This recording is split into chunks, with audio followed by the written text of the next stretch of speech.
Hello students, welcome back to my YouTube channel study at M K. This is Kavita और आज हम देखेंगे Deccan trap. बहुत ही क्विकली देखेंगे।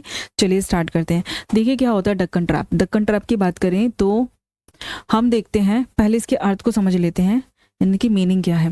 फर्स्ट, यानी कि ट्रैप, दक्कन ट्रैप भारत का एक विशाल पठारी भाग है। यानी कि क्या है, यानी कि Deccan trap is a large plateau region, एक बहुत बड़ा ही पठार वाला भाग है। पठार कैसे होते हैं?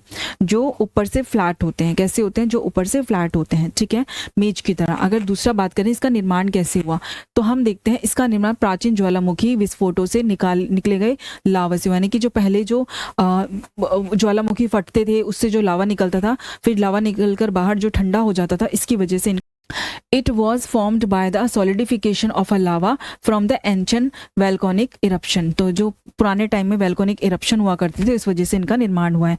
आगे बात करते हैं तीसरा देखें तो शेल। कौन कौन से शेल के प्रकार हमें इसमें यहाँ देखने के लिए मिलते हैं? इसमें जो शेल मिलती है वो बेसाल्ट शेल मिलती है। कौन सी? It is mainly made up of the basalt salt, ठीक है, यानी कि बेसाल्ट रॉक से ये बना हुआ होता है। यानी कि मेन जो इसमें रॉक पाई जाती है वो कौन सी होती है? बेसाल्ट। अगर फोर्थ की बात करें तो नाम, इसका नाम ये कैसे पड़ा, यानी कि दक्कन ट्रैप, इसका नाम कैसे पड़ा? दक्कन ट्रैप हम देखते हैं इसका नाम कैसे पड़ा। देखते हैं कि लावा परतों से सीढ़ी नुमा संरचना। हम देखते हैं जब लावा, ये क्या होता है, ये ज्वालामुखी, ठीक है, ये वेंट है जहां से लावा बाहर निकलता है।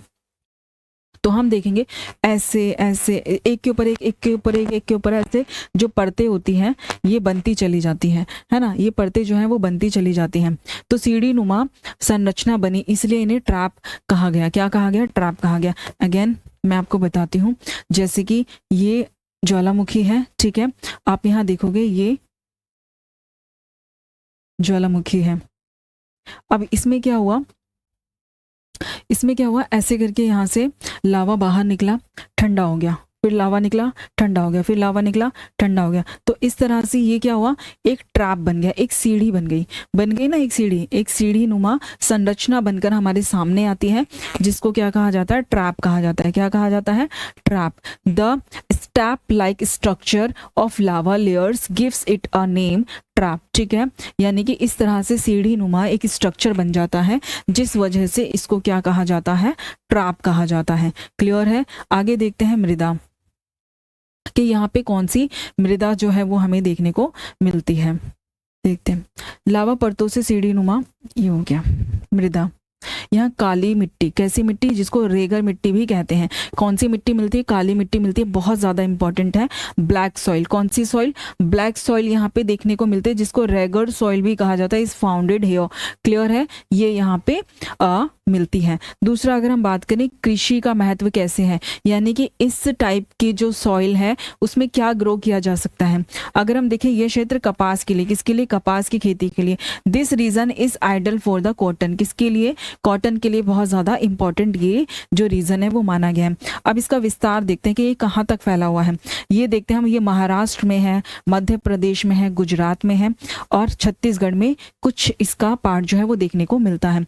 अब देखें, it spread over a part of the Maharashtra, दूसरा है मध्य प्रदेश, तीसरा गुजरात और कुछ पार्ट ऑफ छत्तीसगढ़ भी इसमें देखने को मिलता है। तो ये था overall Deccan trap. I hope कि आपको पता चल गया होगा इसको ट्रैप क्यों कहा जाता है, कहाँ कहाँ पर इस टाइप की सॉइल जो है पाई जाती है और किस तरह से ये वाली जो सॉइल है वो बनती है। ये आपको क्लियर हो गया होगा। क्लियर है? जो वैल्कोनिक इरप्शन होते हैं, यानी कि जो ज्वालामुखी फटते हैं, ठीक है, यानी कि जो वैल्कोनिक इरप्शन होते हैं वहां से इस तरह से सीढ़ी नुमा क्या होती है, ये लावा बाहर निकलकर ठंडा होता रहता है, जिस वजह से एक सीढ़ी नुमा आकृति बन जाती है और इस तरह से एक ट्रैप, यानी कि सीढ़ी नुमा इस तरह से एक ट्रैप का निर्माण करता है। इसी को कहा जाता है दक्कन ट्रैप। क्लियर है? कहाँ कहाँ पर पाया जाता है? कपास के लिए बहुत ज्यादा इंपॉर्टेंट होता है। काली मिट्टी का निर्माण होता है इस ट्रैप की सीढ़ी नुमा संरचना के बाद। जब ये टूट फूट कर गलकर जो मतलब एक छोटे छोटे टुकड़े में मिट्टी में कन्वर्ट होती है तो वो काली मिट्टी बनकर, जिसको रेगर मिट्टी भी कहा जाता है, सीढ़ी नुमा होता है। और सबसे ज्यादा कि इस यहाँ पे शेल कौन सी पाई जाती है? इनकी बेसाल्ट, यानी कि मेन जो यहाँ पे मेनली जो रॉक पाई जाती है वो कौन सी होती है? वो बेसाल्ट रॉक होती है। क्लियर है? क्लियर है? आई होप कि क्लियर हो गया होगा आपको। और अब आपको करना है हमारे चैनल को लाइक, शेयर एंड सब्सक्राइब। मिलते हैं नेक्स्ट वीडियो में। Till then bye, thank you.